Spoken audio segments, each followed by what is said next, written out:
Assalamualaikum warahmatullahi wabarakatuh. Nama saya Nurul Syaimah binti Muhammad Saadun, memegang nombor metrik A218026, akan membentangkan tentang biografi tokoh iaitu Imam Jalaluddin Al-Asyuti. Terlebih dahulu, saya ingin memaklumkan bahawa segala rujukan dan segala maklumat yang saya dapat daripada kajian ini adalah berdasarkan tulisan ilmiah yang ditulis oleh Abdul Rashid bin Ahmad dalam kajian beliau, iaitu yang bertajuk Al-Imam Jalal ad-Din As-Sayuti yang diterbitkan oleh Jurnal Usuluddin Universiti Malaya. Seterusnya kita bergerak kepada nama penuh beliau. Nama penuh tokoh iaitu Al-Hafiz Abdul Ar-Rahman bin Kamal bin Al-Kamal Abi Bakr bin Muhammad bin Sabiq ad-Din bin Al-Faqr Uthman bin Nadir ad-Din Al-Hamman Al-Khudairi Asy-Syuti. Seterusnya gelaran dan sisi unik tokoh iaitu laqab. Imam Sayuti dikurniakan beberapa gelaran besar ataupun laqab atas kepakaran ilmu yang luar biasa, iaitu yang pertama Jalal ad-Din yang bermaksud keagungan agama. Yang kedua ialah Al-Mufassir, iaitu pakar dalam bidang tafsir Quran, pakar dalam bidang tafsir Al-Quran.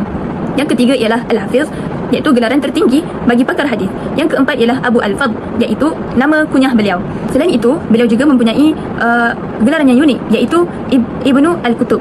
Oleh kerana ibu kepada Imam As-Sayuti ini melahirkan beliau di dalam bilik perpustakaan peribadi ayahnya yang dikelilingi oleh timbunan buku yang banyak. Selepas itu, tarikh dan tempat lahir beliau. Beliau dilahirkan pada 1 Rejab 849 Hijrah bersamaan 3 Oktober 1445 Masihi pada waktu malam selepas waktu maghrib, malam Ahad. Beliau dilahirkan di Mahallah Suyut, Kahirah, Mesir. Nama belakang beliau As-Sayuti adalah dinisbahkan kepada Bandar Asyut yang terletak di hulu Sungai Nil, iaitu tempat asal usul keturunan keluarganya sebelum bapanya berhijrah ke Kahirah. Seterusnya, kita pergi kepada tarikh dan tempat wafat. Imam As-Sayuti wafat pada tanggal 19 Jamadil Awal tahun 911 Hijrah bersamaan dengan 18 Oktober 1505 Masihi, iaitu bersamaan 62 tahun. Beliau wafat di Kahirah, Mesir dan dikebumikan di kawasan perkuburan Bab Al-Qarafah di timur kota Kahirah, berdekatan dengan kawasan Masjid Sayyidah Aisyah. Dan ini merupakan bahagian terakhir saya, iaitu latar belakang sosiopolitik dan impak kehidupan. Sepanjang 62 tahun hidupnya, keadaan politik Mesir sangat tidak stabil. Sebanyak 13 orang sultan silih berganti menaiki takhta pemerintahan. Antara sultan yang memerintah lama dalam hidup beliau termasuklah Al-Malik Az-Zahir Jaqmaq yang memerintah selama 15 tahun. Yang kedua adalah Al-Sultan Ashraf Qayyitbay, iaitu memerintah selama 13 tahun. Seterusnya Sultan Qansuwah Al-Ghuri, iaitu memerintah selama 16 tahun. Jadi, bagaimanakah Imam As-Sayuti berhadapan dengan situasi politik pada zaman ini?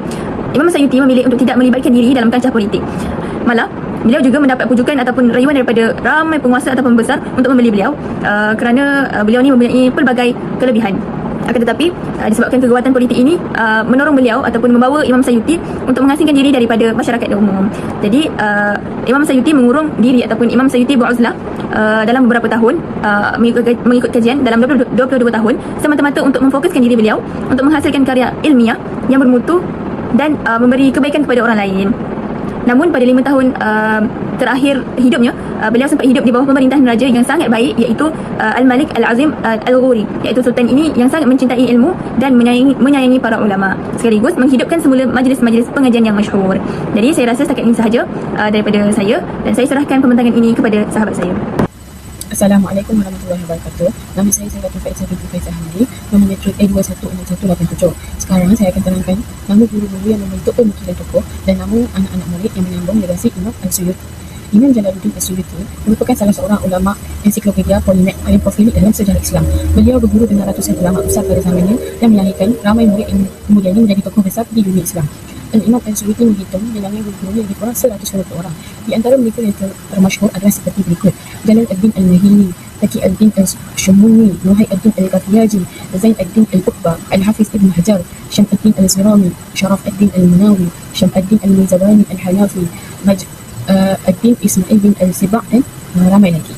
Tetapi saya akan terangkan sedikit beberapa orang guru beliau.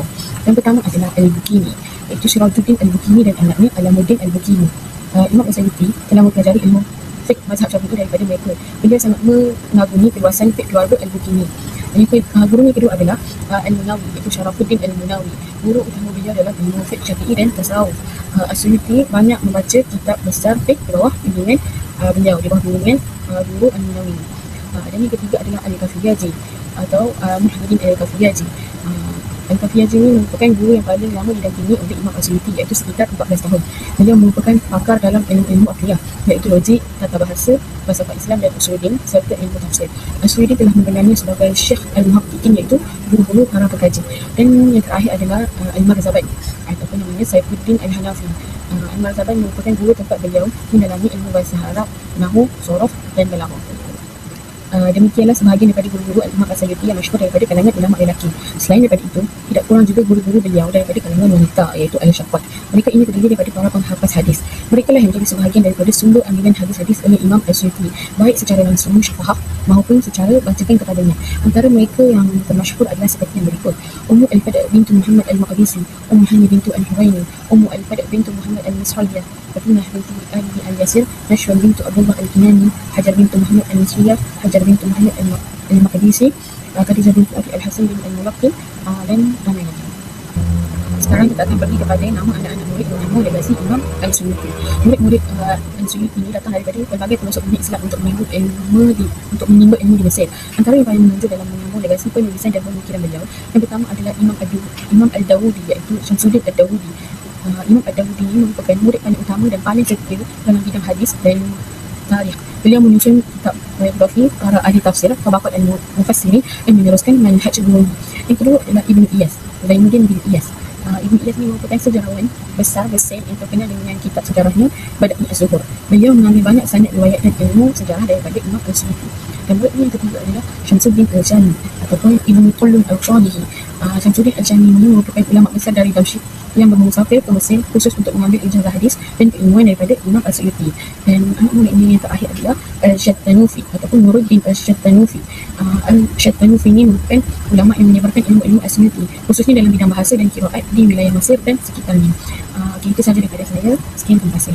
Assalamualaikum warahmatullahi wabarakatuh. Nama saya Nur Tasnah Farhanah, nometrik A222122. Hari ini saya akan membentangkan tentang hasil karya Imam As-Suyuti, yang di mana hasil karya beliau memberi sumbangan serta tak dapat ditandingi oleh mana-mana ulama. Kerana hasil karya beliau tak dapat ditandingi dinilai daripada sudut dari segi mutu serta bilangan karya beliau. Menurut Dr. Mustafa Al-Syakhar, karya beliau boleh dikategorikan kepada 7 kategori utama, yang mana ulum al-Quran wa tafsir, al-hadis an-nabawi, al-fiqh, ulum al-arabiyah, at-tarikh wa al-tabaqat, al-adab dan lain-lain juga kecil. Namun sahabat saya ini mengambil kategori yang pertama, iaitu ulum al-Quran dan tafsir, yang di mana kategori pertama itu ialah tafsir Al-Jalalain. Manakala sahabat saya Rawah mengambil karya yang kedua, iaitu hadis dan ulum al-hadis, yang bertajuk kitab yang bertajuk Al-Khasa'is Al-Kubra. Okey, sekarang saya akan pergi kepada bilangan kitab mengikut kategori yang telah dikategorikan menurut Dr. Mustafa Al-Syakhar. Okey, kategori yang pertama iaitu ulum al-Quran dan tafsir. Terdapat 18 buah kitab, manakala karya yang kedua iaitu hadis dan ulum al-hadis terdapat 61 buah kitab. Karya yang ketiga iaitu fiqh terdapat 40 buah kitab. Karya keempat bahasa Arab terdapat 30 buah kitab. Karya kelima sejarah, tarajum dan tabaqat terdapat 40 buah kitab. Manakala karya keenam sastra bahasa Arab terdapat 12 kitab. Selain daripada itu, karya-karya Imam As-Suyuti juga boleh didapati dalam bidang-bidang lain atau isu-isu tertentu, seumpama bidang tasawuf, perubatan, isu pengharaman ilmu mantik dan sebagainya. Kesimpulannya, Imam As-Suyuti merupakan seorang ulama yang meninggalkan hasil karya dalam berbagai bidang. Sekian, terima kasih. Assalamualaikum warahmatullahi wabarakatuh. Nama saya Nik Nurdin Izzati binti Jalani, nombor metrik A222117. InsyaAllah hari ini saya akan membentangkan tentang karya penulisan daripada Imam Al-Mufassir Al-Hafiz Jalaluddin As-Suyuti. So, kitab tafsir yang saya pilih adalah Tafsir Al-Jalalain, karya daripada Jalaluddin Al-Muhalli dan anak muridnya Jalaluddin As-Suyuti sendiri. Sedikit secara ringkasnya adalah Tafsir Al-Jalalain merupakan salah satu kitab tafsir yang mendapat tempat yang sangat istimewa di kalangan umat Islam, khususnya dari lingkungan pelajar-pelajar yang belajar tentang dalam bidang agama Islam dari segi bidang tafsir Al-Quran dan berbagai lagi lah. Kitab ini ditulis oleh dua ulama besar yang bergelar jalal ini, ialah yang pertama Jalaluddin Al-Muhalli, gurunya pada tahun 864 Hijrah, dan yang kedua adalah daripada Jalaluddin As-Suyuti sendiri pada tahun 911 Hijrah.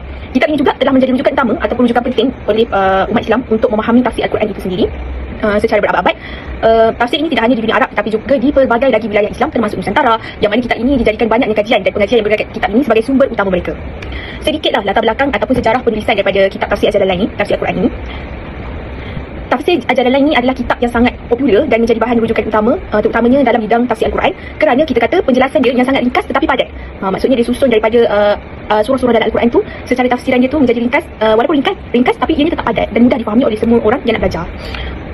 Kitab ini juga lahir pada zaman kegemilangan dinasti Mamluk di Mesir, yang mana ini dinamakan Jalalain, dua Jalal, sempena nama kedua-dua penulisnya iaitu Jalaluddin Al-Mahali, yang mana merupakan gurunya dan muridnya iaitu Jalaluddin As-Suyuti. Penulisan kitab ini juga ianya didorong oleh 3 faktor yang utama. So yang pertamanya adalah dari segi keadaan sosial intelektual pada abad ke-9 Hijrah, yang mana banyaknya kitab tafsir yang sedia ada terlampau kompleks ataupun padat dan terperinci untuk difahami dan susah difahamilah oleh masyarakat yang lain pada waktu itu. Yang kedua, disebabkan keperluan pendidikan sendiri. Contohnya Masjid Al-Azhar dan institusi pendidikan Islam memerlukan sebuah kitab tafsir yang sangat ringkas, efektif, yang sangat ringkas tapi ianya padat dan boleh menjadi bahan ilmiah kepada student-student lain. Dan yang ketiga adalah dari segi motivasi peribadi, yang mana keinginan Jalaluddin Al-Mahali untuk menghasilkan tafsir yang memudahkan pemahaman Al-Quran tanpa kita hilangkan intipati maksudnya yang tersendiri. Okey, kalau kita tengok sejarah penulisan kitab tafsir ini, dia ada 2 fasa tau. Yang pertama dari segi fasa pertama ditulis oleh Jalaluddin Al-Mahali pada tahun 824 Hijrah, bermula dari surah Al-Kahfi sehingga surah An-Nas, dan disusun secara ringkas. Namun beliau telah wafat sebelum sempat menyiapkannya. Lepas tu kita tengok pula fasa yang kedua. Fasa kedua ni disambungkan ataupun kita kata disempurnakan oleh anak muridnya iaitu Jalaluddin As-Suyuti pada tahun 870 Hijrah, dari surah Al-Baqarah sehingga surah Al-Isra, menggunakan kaedah penulisan yang hampir sama dengan gurunya yang macam saya cakap tadi, walaupun ianya ringkas tapi penuh dengan kepadatan ini tersendiri. Kitab ini juga telah mendapat orang kata apresiasi positif lah daripada pakar ulama sendiri. Contohnya kita boleh ambil dari pandangan Syekh Nawawi Al-Batani, yang mana Syekh Nawawi Al-Batani memuji teksnya yang ringkas dan padat, menjadikannya cepat untuk difahami bahkan oleh mereka yang baru mula belajar Al-Quran. Yang kedua saya ambil daripada Syekh Mahmud Al-Mishri, yang mana Syekh Mahmud Al-Mishri ni memuji kemampuannya dengan merangkumi intipati yang ada dalam ayat tersebut dengan jelas tanpa membuat pembaca tenggelam dan juga ada perdebatan yang panjang. Maksudnya kita boleh faham secara jelas ayat tersebut nak menerangkan tentang apa, walaupun secara ringkas tapi kita boleh faham secara jelas dan tak terlampau penuh dan juga kompleks. Macam tu. Okey, seterusnya sebagai kesimpulan saya boleh kata tafsir Al-Jalalain adalah salah satu tafsir yang sangat popular dari kalangan tafsir Al-Quran, yang mana ianya memiliki signifikasi yang penting dalam pembelajaran bidang tafsir Al-Quran itu sendiri. Ianya disusun dengan gaya bahasa yang ringkas namun jelas, dan Al-Jalalain juga terkenal kerana cara penyampaiannya yang singkat namun tetap padat dengan maknanya, menjadikan sumbernya mudah untuk kita faham. Dan untuk pelajar-pelajar yang belajar dalam bidang tafsir Al-Quran sendiri dan umat Islam yang lain, dari segi metod penafsirannya sangat tertumpu pada pendekatan tafsir bil al-maqsur, iaitu penggunaan riwayat dan penafsiran dari sumber-sumber utama seperti Al-Quran itu sendiri, hadis serta pendapat para sahabat dan juga sejarah asbabun nuzul sendirilah. Tafsir Al-Jalalain juga menjadi rujukan penting kerana ianya diterima oleh berbagai kalangan dan juga pendapat ulama. Pandangannya juga sering selaras dengan tafsir-tafsir yang lebih orang kata lebih popular seperti tafsir At-Tabari, namun dengan penyampaian yang jauh lebih singkat, yang membuatkan kita sebagai pembaca ni mudah untuk difahami. Okey, jadi itu saja daripada saya untuk karya penulisan oleh Imam Al-Mufassir Al-Hafiz Jalaluddin As-Suyuti. So saya antara kitab tafsirnya macam saya cakap tadi, tafsir Al-Jalalain, iaitu dalam bidang tafsir Al-Quran. Okey, itu saja daripada saya. Nama diberi Raudhah Hanani binti Faizal Hasnul, A217724. Saya akan menerangkan salah satu karya oleh Imam Al-Jalaluddin Al-Suyuti, iaitu kitab Al-Khasa'is Al-Kubra. Kitab ini adalah dalam bidang sirah dan kitab ini dinamakan Al-Khasa'is Al-Kubra fi Mu'jizati Khair Al-Wara, yang bermaksud keistimewaan dan keistimewaan yang terbaik dari semua penciptaan Nabi Muhammad SAW.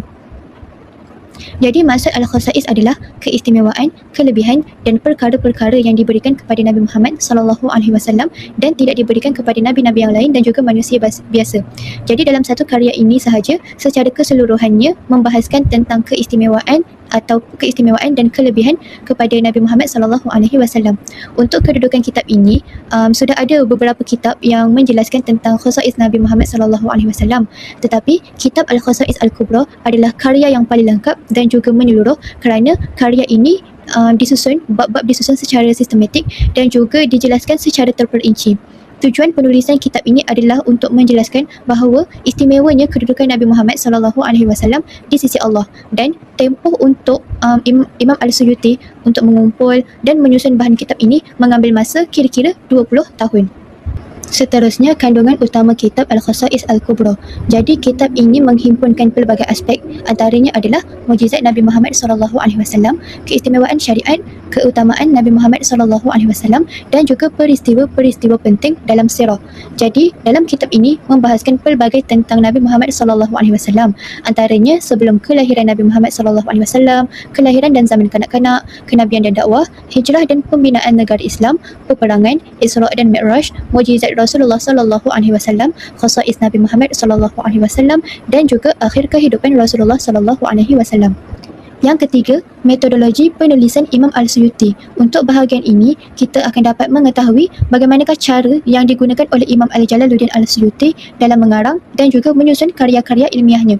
Jadi yang pertama, Imam Al-Suyuti menggunakan kaedah pengumpulan menyeluruh, yakni istiqra'. Beliau kumpulkan semua riwayat yang berkaitan daripada pelbagai sumber hadis, fiqh, tafsir dan juga sejarah. Untuk pengumpulan ini mengambil masa 20 tahun. Imam Al-Suyuti juga menggunakan kaedah penyusunan kitab. Jadi, mengandungi kira-kira 600 bab kecil dan mempunyai tajuk yang khusus. Yang bermaksud, setiap bab membincangkan aspek tertentu berkaitan dengan keistimewaan Rasulullah SAW.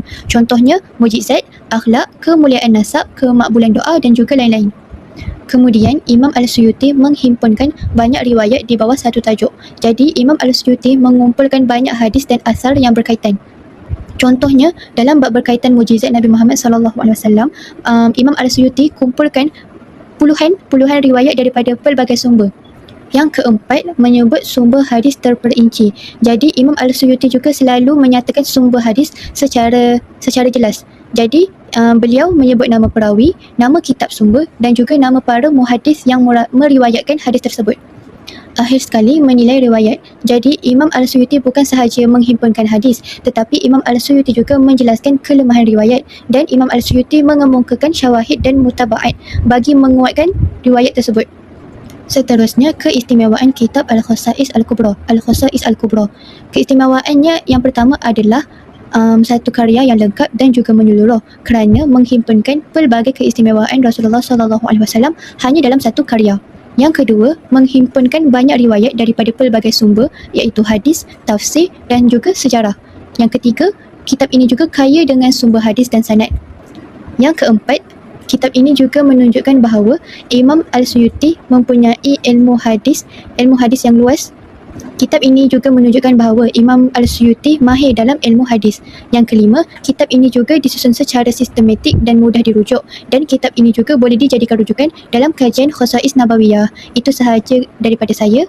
Saya serahkan kepada rakan seterusnya. Warahmatullahi wabarakatuh. Nama saya Sharifah Lisa Kaisara binti Said Isa. Nombor metri A216608. Baiklah, saya akan menerangkan mengenai isu-isu yang berbangkit semasa polemik dan perdebatan ilmiah. Baiklah, macam yang kita tahu, Imam Suyuti ni tak asing lagi lah nama dia. Suyuti tu sendiri pun, nama Suyuti tu sendiri pun dah macam orang macam tahu kan. Dan gelaran dia Al-Hafiz macam tu lah kan.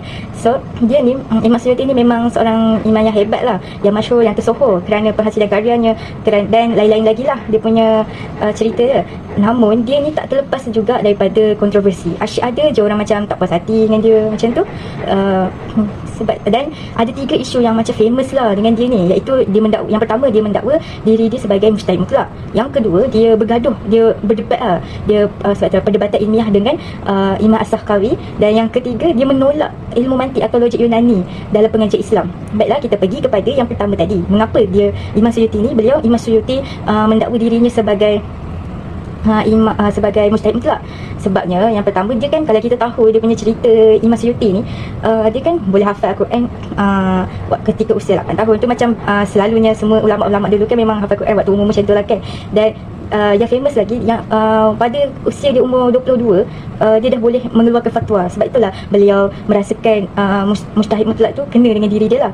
Dan dia sudah mampu ijtihad dengan Al-Quran dan Al-Hadis. Lepas tu tanpa bergantung sepenuhnya dengan ulama terdahulu. Tetapi sebahagian ulama ada yang setuju dengan pendirian dia dan tak setuju tu sebab apa? Sebab mereka merasakan yang gelaran mujtahid mutlak ni merupakan tahap yang tertinggi, yang sangat sukar dicapai sama sekali lah. Dan yang kedua pula yang tadi, kenapa dia bergaduh dengan Imam Sakhawi? Okey, sebabnya Imam Sakhawi ni dia tuduh Imam Suyuti ni dalam diorang ni dua-dua bergaduh dalam penulisan karya. Seorang, Imam Sakhawi, tuduh Imam Suyuti dalam karya buku dia yang bertajuk Al-Lami'. Dia tuduh Imam Suyuti ni plagiat dia punya ciplak dia punya karya. Lepas tu ciplak juga tok guru diorang. Diorang ni sebenarnya anak murid kepada tok guru diorang yang famous lah, tak lain tak bukan Ibn Hajar Asqalani lah. Dia tuduh Imam Sakhawi tuduh Imam Suyuti ambil tok guru diorang punya macam tu lah. Lepas tu ada lagi, lepas tu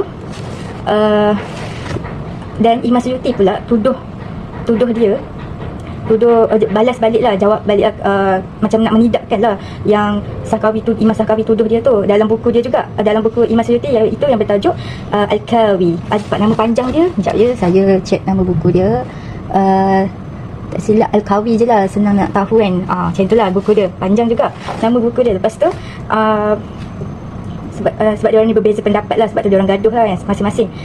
Okey, untuk yang ketiga pula, kenapa dia Imam Suyuti ni beliau menolak penggunaan ilmu mantik atau logik Yunani ni, sebab dia mari balik dekat isu yang pertama tadi, sebab dia merasakan diri dia mustahil mutlak lah. Sebab dah mampu untuk guna Al-Quran dengan sunnah tu, kenapa nak guna ilmu mantik kan, yang ada campuran daripada campuran barat kan. Sebab itulah dia menolak. Yang kedua, sebab dia ni ikut ulama terdahulu. Contoh macam Ibn Salah pun tolak, Imam Syafi'i pun tolak. Sebab itulah dia pun tolak jugalah. Then pembuktian dia tolak dia tolak ilmu mantik atau logik Yunani ni, dia buat buku yang bertajuk Son Al-Mantiq wal Al-Kalam. So itu saja. Dan secara keseluruhannya polemik dan perdebatan ilmiah Imam Suyuti ni menunjukkan yang perdebatan antara ulama-ulama terdahulu ni dan juga berbeza pendapat ni adalah perkara yang biasa dan meraihkanlah. Lepas tu dan ia juga merupakan satu tradisi keilmuan Islam dan turut serta menyumbang kepada ilmu pengetahuan. Sekian, itu sahaja daripada saya. Terima. Khilaf pemikiran Imam Jalaluddin As-Suyuti. Khilaf yang pertama iaitu status kedudukan ibu bapa Nabi Muhammad SAW. Di sini Imam Suyuti berhujah dengan tegas bahawa kedua-dua ibu bapa Nabi Muhammad SAW iaitu Sayyidina Abdullah dan Sayyidah Aminah adalah ahli syurga dan mereka terselamat daripada azab neraka. Hal ini kerana mereka termasuk dalam golongan Ahlul Fatrah, iaitu mereka wafat sebelum kebangkitan Nabi Muhammad SAW sebagai Rasul. Dan di sini Imam Suyuti berpegang kepada prinsip bahawa sesiapa yang meninggal dunia tanpa sampai kepadanya dakwah, maka dia termasuk dalam golongan yang selamat. Khilaf sebahagian ulama Asy'ariyah, iaitu sebahagian daripada ulama awal mazhab Syafi'i dan Hanafi, mereka berpegang secara zahir kepada hadis Sahih Muslim, iaitu bahawa ibu bapa Nabi Muhammad SAW tidak terselamat dari azab neraka. Walau bagaimanapun, Imam Suyuti dan para ulama muhaqqiqin bertindak menolak penafsiran zahir hadis tersebut, kerana bagi mereka darjat hadis tersebut boleh ditakwil demi menjaga kedudukan dan maruah Nabi Muhammad SAW. Isu yang kedua iaitu pengharaman dan penolakan ilmu mantik. Pada dasarnya di sini Imam Al-Suyuti membawa pemikiran yang radikal dengan mengharamkan secara mutlak pembelajaran ilmu mantik yang berasal daripada Yunani kuno. Beliau menulis kitab khusus yang bertajuk Saumul Mantik wa Al-Kalam, iaitu memelihara logik dan kalam. Kerana bagi beliau umat Islam tidak perlukan logik Yunani, kerana Al-Quran dan hadis sudah lebih daripada cukup untuk memandu akal. Khilaf di sini, pemikiran Al-Suyuti ini menyalahi pemikiran ulama Asy'ariyah dan majoriti ulama mazhab Syafi'i seperti Imam Al-Ghazali. Mereka ini melihat bahawa ilmu mantik sebagai alat berfikir yang neutral dan penting untuk mempertahankan akidah umat Islam daripada sebarang syubhat dan kerosakan. Isu ketiga iaitu hukum meraihkan sambutan Maulid Nabi SAW. Imam Suyuti mengklasifikasikan bahawa amalan Maulid sebagai satu bid'ah hasanah, iaitu bid'ah yang baik, di mana pelakunya akan diberi pahala atas dasar amalan tersebut menzahirkan rasa syukur, gembira dan cinta kepada Nabi Muhammad SAW. Antara kitab khusus yang menguraikan pandangan beliau ini ialah Husnul Maqsid fi Amalil Maulid. Antara ulama yang mengharuskan Maulid Nabi ini termasuklah Imam As-Suyuti dan Ibnu Hajar Al-Asqalani, dengan syarat pengisiannya adalah baik, seperti memberi makan orang miskin, berselawat dan membaca sirah. Manakala pandangan bid'ah mazmumah, iaitu pandangan tercela, iaitu ditentang oleh ulama seperti Imam Al-Fakihani dari mazhab Maliki, di mana beliau menilai bahawa amalan ini adalah dilarang kerana tidak pernah diamalkan secara khusus oleh para sahabat dan generasi awal Islam yang terdahulu. Seterusnya, saya Masyidah Binti Az-Zahar A21637. Saya akan sambung berkaitan sumbangan Imam Jalaluddin As-Suyuti terhadap dunia Islam. Imam Jalaluddin As-Suyuti merupakan seorang tokoh ulama yang memberikan sumbangan yang amat besar terhadap dunia Islam melalui pendidikan, akidah dan tamadun. Seterusnya kita pergi kepada pendidikan. Sumbangan Imam Jalaluddin As-Suyuti dalam bidang pendidikan ini dia sangat meluas dan mendalam, yang mana dia merangkumi penghasilan karya yang ensiklopedia, jadi sejenis karya rujukan, dan penguasaan beliau dalam pelbagai bidang ilmu. Kita lihat yang pertama, penghasilan karya ilmiah yang pelbagai. Sumbangan paling ketara Imam As-Suyuti ini adalah melalui penulisan bukunya yang sangat banyak dan bermutu tinggi, yang menjadi teks utama dalam sistem pendidikan Islam hingga ke hari ini. Karya-karya beliau ni dikategorikan kepada 7 bidang utama. Yang pertama adalah ulum Al-Quran dan tafsir, yang kedua hadis dan ulum Al-Hadis, yang ketiga fiqh, yang keempat bahasa Arab, yang kelima sejarah tarajum, ini biografi dan tabaqat, dan yang terakhir sekali yang ketujuh adalah adab dan bidang-bidang lain. Okey, bagi ulum Al-Quran dan tafsir, antara yang paling masyhur ialah tafsir Al-Jalalaini. Okey, yang kedua bagi hadis dan ulum hadis, di mana beliau ni menghasilkan karya seperti Tanwir Al-Hawali. Yang ketiga, fiqh. Beliau ni menulis kitab Al-Ashbah wa Al-Nazair dan Al-Hawi fi Al-Fatawa. Bagi bahasa Arab pula, beliau ni diiktiraf sebagai pakar dalam bidang bahasa Arab melalui apa? Melalui kitab Al-Mazhar fi Al-Lughah. Bagi sejarah tabakat ni, beliau ni dianggap sebagai pakar sejarah kedua terbaik di Mesir selepas Al-Maqrizi melalui karya Ta'rif Al-Khulafa. Dan terakhir sekali, dalam bidang lain ni, bidang lain ni dia merangkumi karya sastera, perubatan, tasawuf dan isu-isu khusus lah. Yang kedua, kepelbagaian guru dan keterbukaan dalam pendidikan. Imam As-Suyuti ni menunjukkan teladan dalam pendidikan melalui hubungan murid dan guru yang sangat luas. Di mana beliau ni menuntut ilmu daripada kira-kira 150 orang guru. Di mana guru-guru beliau ni terdiri daripada ulama-ulama yang terkemuka pada zamannya. Seterusnya, beliau juga menuntut ilmu daripada ramai ulama wanita yang merupakan pakar penghafaz al-hadis seperti Ummu Hani binti Al-Quraini dan Khadijah binti Al-Mulakin. Ini nak membuktikanlah sumbangan beliau ni dalam memartabatkan peranan wanita dalam tradisi keilmuan Islam. Yang ketiga, metodologi pembelajaran, hafazan dan ijazah. Imam As-Suyuti ni dia mengamalkan sistem pendidikan yang mementingkan ketegasan dan kualiti, di mana beliau berjaya menghafaz Al-Quran sebelum berusia 8 tahun. Bukan sahaja menghafaz Al-Quran, diikuti juga dengan kitab-kitab asas perundangan dan bahasa seperti Minhaj Al-Fiqh dan Alfiyah Ibn Malik. Itu dari segi hafazan lah. Dari segi sistem ijazah, beliau ni menerima ijazah untuk mengajar bahasa Arab seawal usia 17 tahun. Ini pada tahun 866 Hijrah. Dan beliau juga menerima ijazah untuk memberi fatwa serta mengajar fiqh pada tahun 876 Hijrah setelah bertahun-tahun mendalami ilmu di bawah bimbingan pakar. Yang keempat, pengembaraan mencari ilmu. Sumbangan Imam As-Suyuti juga dilihat melalui budaya pengembaraan ilmiah untuk mendapatkan sanad dan ilmu yang sahih. Beliau ni telah mengembara ke pelbagai wilayah Islam termasuk Syam, Hijaz, Mekah, Yaman, India, Morocco dan Takrur. Untuk apa? Untuk mendapatkan sanad dan ilmu yang sahih. Semasa di Mekah, beliau memasang niat dan berdoa di hadapan air Zam-Zam agar dikurniakan tahap keilmuan yang tinggi dalam bidang fiqh dan hadis, di mana setaraf dengan tokoh-tokoh besar seperti Al-Bukhari dan Ibn Hajar Al-Asqalani. Yang terakhir, khidmat sebagai pakar rujuk dan pendidikan. Beliau ni bertindak sebagai pakar rujuk dalam pelbagai bidang ilmu, khususnya bahasa Arab dan sejarah. Walaupun beliau ni pernah mengasingkan diri selama 22 tahun untuk fokus kepada penulisan, beliau tetap menghasilkan karya yang dianggap sebagai warisan agung, di mana untuk rujukan generasi pendidikan dan pelajaran yang akan datang. Oleh kerana kepakaran beliau ni, beliau diiktiraf dengan pelbagai gelaran mulia seperti Al-Imam Al-Mufassir, Al-Imam Al-Hafiz dan Al-Imam Al-Faqih. Seterusnya, saya Aina Zulaina binti Zulfaqar akan meneruskan lagi mengenai sumbangan dalam perkembangan akidah. Imam As-Suyuti ini memainkan peranan penting dalam mempertahankan dan menyebarkan akidah Ahlussunnah Jamaah kepada masyarakat di zamannya. Yang pertama, Imam As-Suyuti ini menyebarkan dengan bersyarah melalui hadis-hadis berkaitan dengan akidah. Hal ini dibuktikan melalui karya hadisnya yang besar iaitu Al-Jami' Al-Kabir dan Al-Jami' Al-Saghir. Kitab ini beliau telah mengumpul dan mensyarahkan hadis-hadis berkaitan dengan rukun iman, hari kiamat dan sifat-sifat Allah bagi memastikan umat Islam tidak tergelincir ke dalam fahaman yang terpesong. Yang kedua, Imam As-Suyuti ini juga telah mengeluarkan fatwa-fatwa. Hal ini boleh dilihat melalui kitab Al-Hawli Lil-Fatawi. Kitab ini menghimpunkan berbagai pandangan, ijtihad dan jawapan beliau atas pertanyaan umat dalam berbagai disiplin ilmu. Antara contoh fatwa mengenai hukum memperingati Maulid Nabi yang difatwakan oleh Imam As-Suyuti. Beliau mengatakan bahawa mengadakan perayaan Maulid Nabi ini adalah satu perbuatan yang dianjurkan. Seterusnya, nombor 3, Imam As-Suyuti ini dia menghimpunkan sebab-sebab turunnya ayat Quran dalam karyanya untuk memudahkan masyarakat memahami lebih mudah tentang sesuatu konteks ayat yang telah diturunkan. Perkara ini boleh dilihat melalui karyanya iaitu Tafsir Al-Jalalain, karya bersama gurunya iaitu Jalaluddin Al-Mahali. Tafsir karya ini terkenal dengan gaya penulisannya yang ringkas, mudah difahami dan hanya terdiri daripada satu jilid sahaja. Dua pengarang Al-Jalalain ini dia sengaja meringkaskan untuk memudahkan masyarakat memahami makna literal Al-Quran difahami dengan sepenuhnya dengan cara yang paling mudah. Seterusnya, Imam As-Suyuti ini juga dia ada menulis karya tentang malaikat dengan kenabian. Hal ini boleh dilihat melalui kitab Tanwir Al-Halab fi Iman Ru'ya Al-Nabi wal Malak yang membincangkan tentang kemungkinan melihat Nabi dan malaikat yang merupakan sebahagian daripada perbahasan bidang ghaibiyat.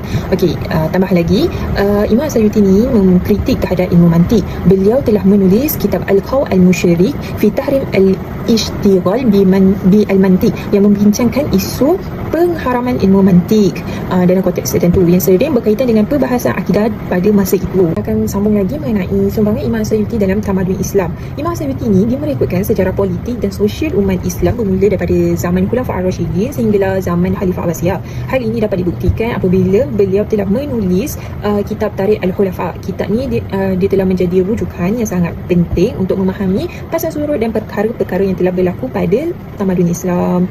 Yang kedua, Imam As-Suyuti ini ini tidak hanya mengeluarkan karya-karya mengenai agama saja. Beliau juga menulis tentang meteorologi, herba perubatan serta ilmu bahasa. Perkara ini dapat dilihat melalui kitab Al-Muzir fi Ulum Al-Lughah yang memperkayakan aspek intelektual dan budaya tamadun Islam. Itu saja daripada saya. Assalamualaikum warahmatullahi wabarakatuh. Nama saya Nuri Izzah Najwa binti Aslili, nombor metrik A221021. Untuk refleksi, kami boleh simpulkan bahawa Imam Jalaluddin As-Suyuti ini sebenarnya bukan sekadar ulama yang banyak karya, tapi lebih kepada seorang sarjana yang sangat tersusun dalam cara dia kumpulkan dan susun ilmu Islam. Dalam tafsir Ad-Dur Al-Mansur, beliau guna pendekatan tafsir bil maksud. Maksudnya beliau kumpulkan banyak riwayat daripada hadis dan asar. Tapi pada masa yang sama, kita kena faham pendekatan ini tak terlalu ketat dari segi tapisan sanad. Jadi sebagai pembaca, kita memang perlukan asas ilmu hadis supaya tak tersalah faham konteks sesuatu riwayat itu. Kalau dalam tafsir Jalalain pula, kita boleh nampak dia lebih fokus kepada huraian makna dan perluasan tafsiran, bukan sekadar terikat pada maksud literal sahaja. Jadi daripada situ kami nampak yang As-Suyuti ini bukan sekadar pengumpul ilmu, tapi dia juga bantu bentuk cara kita faham tafsir dengan lebih luas dalam tradisi Islam. Sebab tu bagi kami, karya beliau memang sangat bernilai, tapi kena dibaca dengan cara yang betul. Maksudnya bukan ambil terus tanpa semak, tapi kena ada pendekatan kritikal dan berilmu. Jadi daripada tokoh ini juga banyak benda yang kita boleh kaitkan dengan isu akidah pada zaman sekarang. Contohnya kita kena betul-betul kuat dalam ilmu alat macam bahasa Arab, usul tafsir dan ilmu hadis, supaya kita tak mudah terkeliru dengan maklumat agama yang bertibaran sekarang. Jadi kita juga belajar pentingnya seimbangkan antara dalil nakli dan penggunaan akal, sebab isu sekarang ini memang banyak yang perlukan pemahaman lebih mendalam, bukan sekadar baca secara literal. Jadi kesimpulannya, Imam Jalaluddin As-Suyuti ini memang tokoh besar dalam bidang tafsir dan hadis, tapi yang lebih penting, cara dia susun ilmu tu ajar kita bahawa faham agama kena ada disiplin, kena ada ilmu dan kena ada sikap kritikal. Semua ini penting untuk kita hadap cabaran akidah zaman sekarang dengan lebih matang. Jadi itu sahaja daripada saya. Sekian, terima kasih.